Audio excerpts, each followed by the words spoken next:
gentlemen, may I have your attention, please? The show starts in 10, 9, 8, 7, 6, 5, 4, 3, 2, 1, go.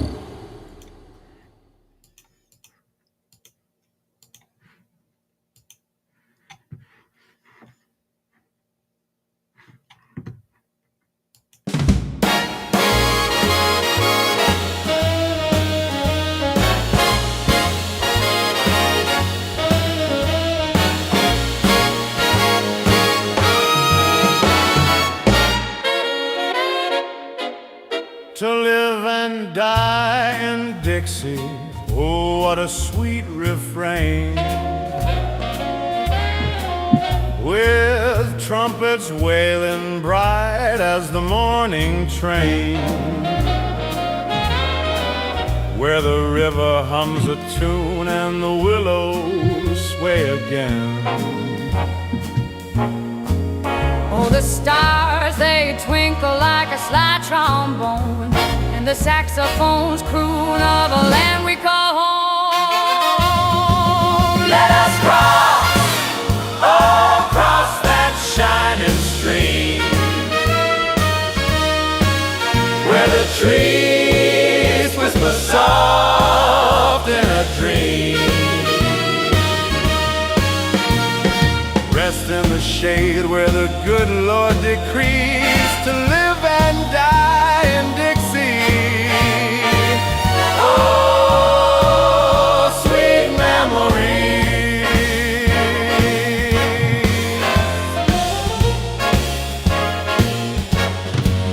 The magnolias bloom with a sway so grand, like the swing of the bass in the Dixieland band, and the sun paints gold on the fields we've manned. Oh, the clarinet sighs in a velvet breeze, and the rhythm flows like the roots of the trees. Let us cross, oh, cross that shining stream, where the trees whisper soft in a dream. Rest in the shade where the good Lord decrees to live and die in Dixie. Oh, sweet memories.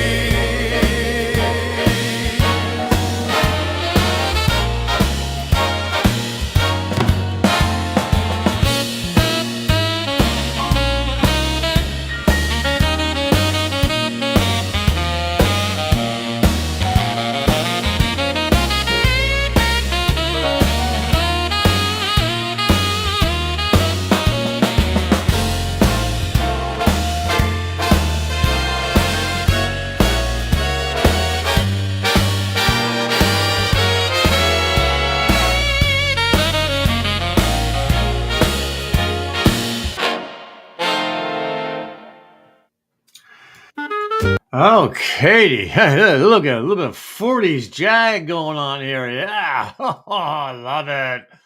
Oh, Suno.com, $10 a month. You cannot beat it. Now, you might ask me, what does that have to do with anything when we're talking about here today? Well, you know what? Let me tell you.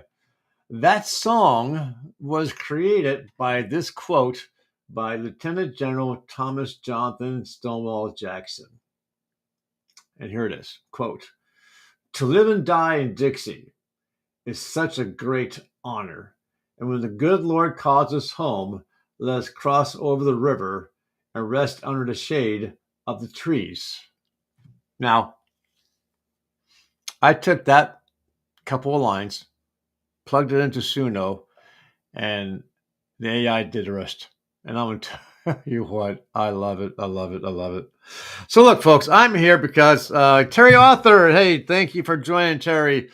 Today is my Judgment Tree broadcast. Yes, I'm doing it from indoors, and yes, I'm using a green tree, a green screen, because it is too damn cold outside. Huh? It is 59 degrees right now, almost 60, and it is way too cold to be outside. So this here is the actual tree and his Daniel Boone's house and Daniel Boone's Judgment Tree.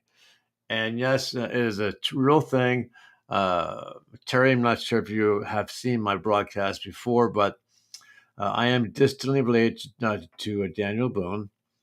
And in his later days, Daniel Boone was hired to be like a magistrate, like a low level judge. And people would come to him with their problems. He would lean up against the tree. He would listen to both sides of the story, and then he would decide: yay, nay, yes, no, go to jail, pay a fine, whatever. And the people had to listen to it. The tree eventually did age. I mean, obviously, you're talking a few hundred years old, and parts of it were cut off and sent off to various museums to keep the Judgment Tree alive. So why am I here today? Well, it's a good question. First off, I'm here because I want to remind you folks that tonight, 7:00 p.m. Eastern Time, Jen, the homeschooling mom, and myself will be doing a broadcast, a series of broadcasts where we're talking. Oops, I gotta get rid of this backdrop. Otherwise, you won't be able to see it. I need to get rid of it. Okay. Unfortunately, with the green screen, you can't see what I want to show you. So we're going to be talking about this, the Declaration of Independence and the Constitution. I have some videos to correspond with this to make the broadcast more interesting.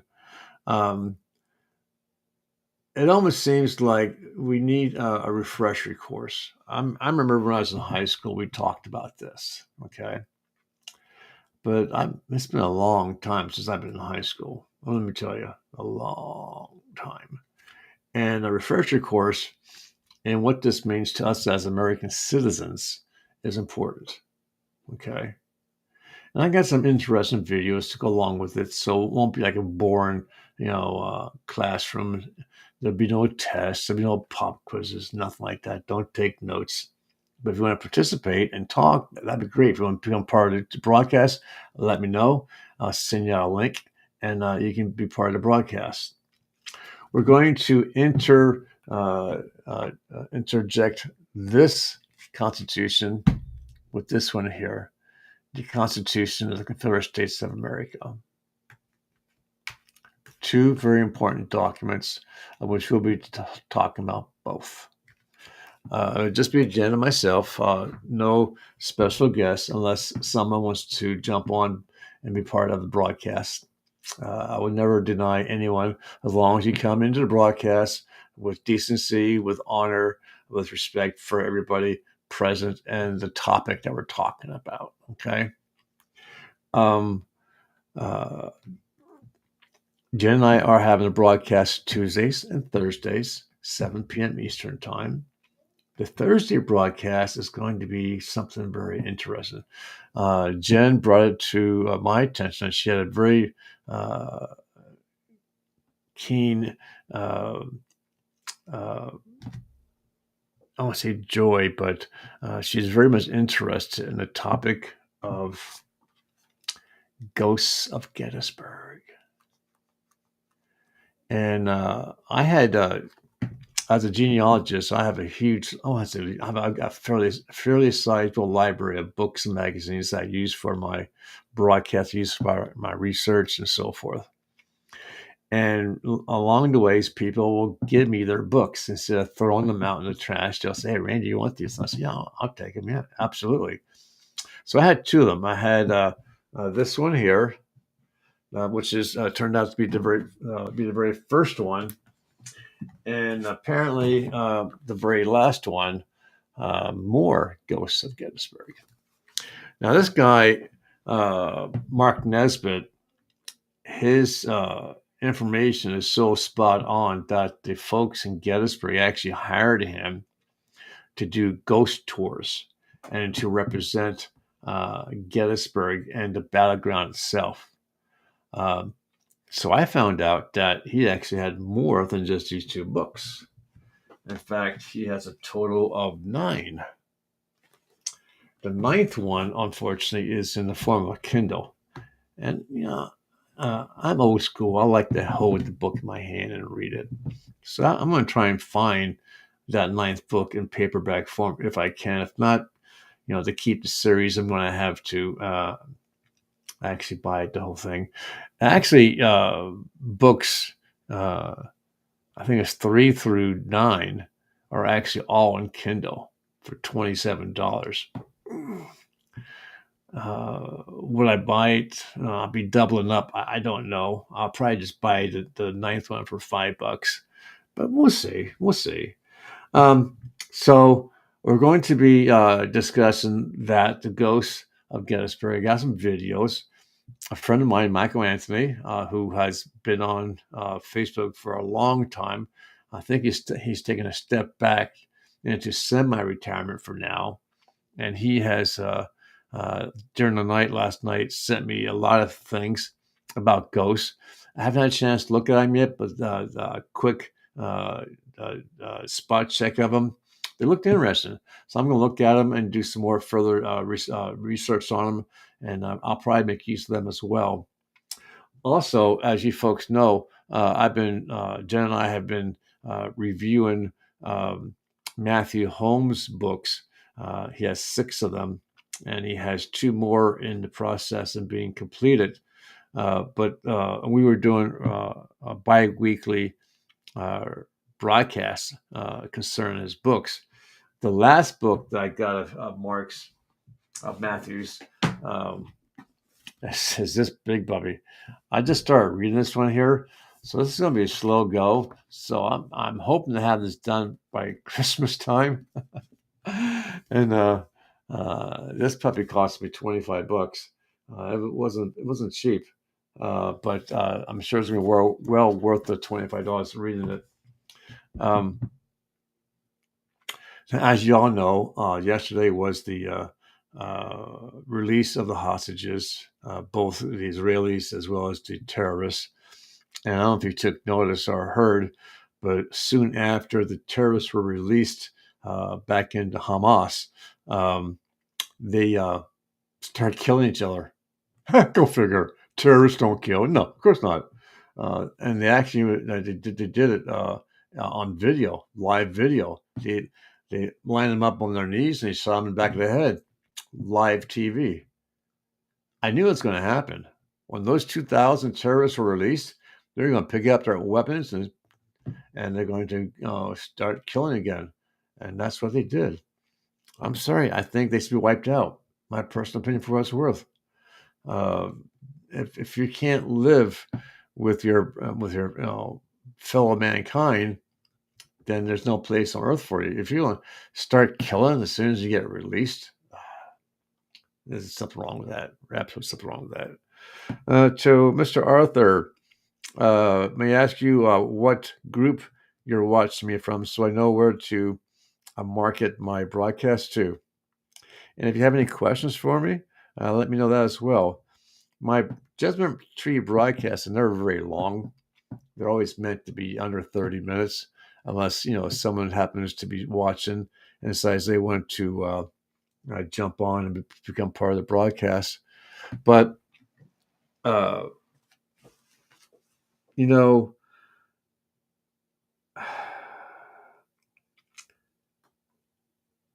makes you wonder. I was brought up in the Baptist church, and we were taught that the Jews were God's children. And all through the Bible, God would provide Israel with power, with wealth, with land, as long as they did what? Prayed to God, only one God, and followed his commandments. But as soon as they stopped doing that, he would, as a loving father, would smack their hand and say, you did wrong and you need to be punished.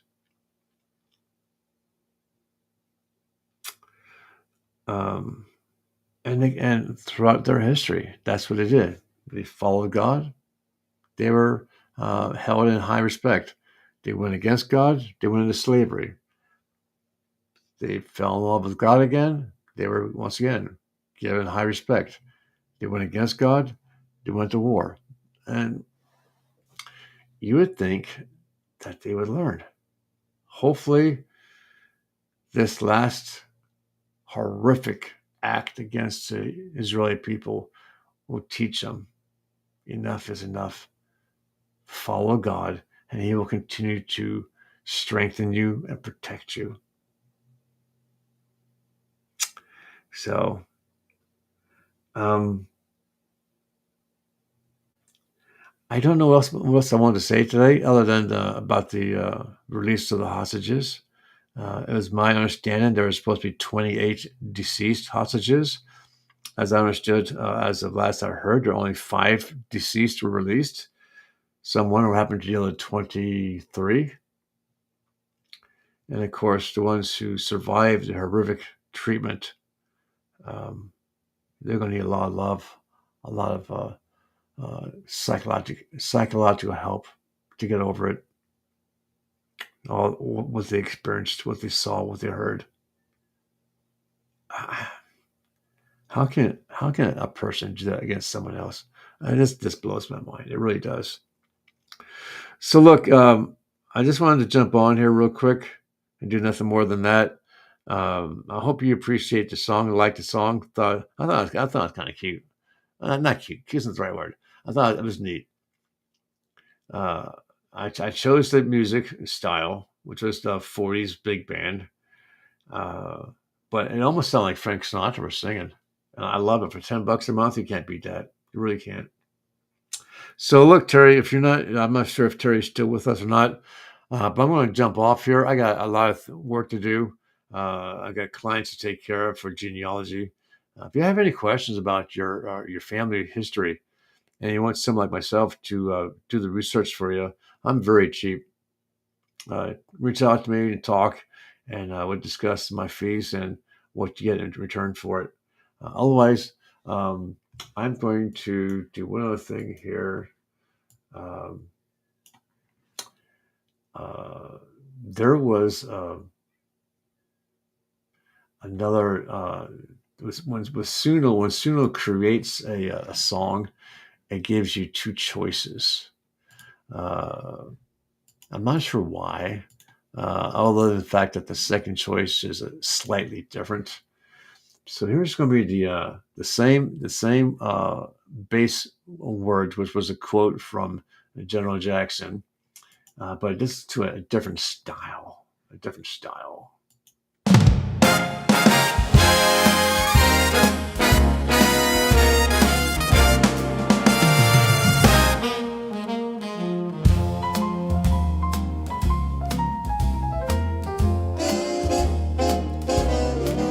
To live and die in Dixie, oh, what a sweet refrain.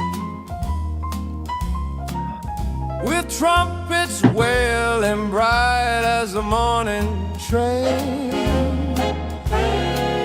where the river hums a tune and the willows sway again. Oh, the stars, they twinkle like a slide trombone, and the saxophones croon of a land we call. Let us cross, oh, cross that shining stream, where the trees whisper soft in a dream. Rest in the shade where the good Lord decrees to live and die in Dixie. Oh, sweet memory.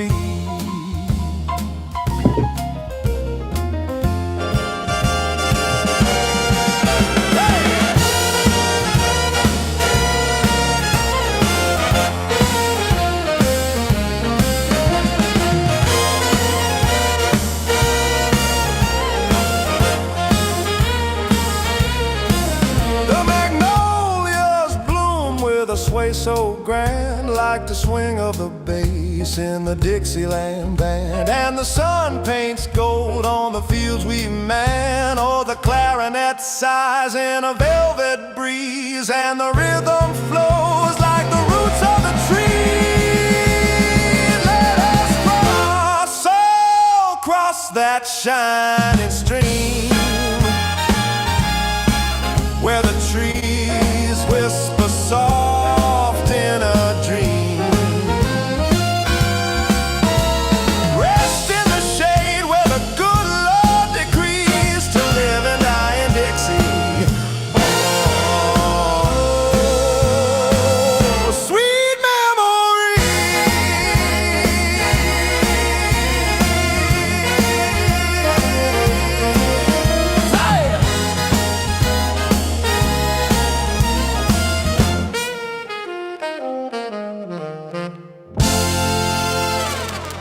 Oh, yeah.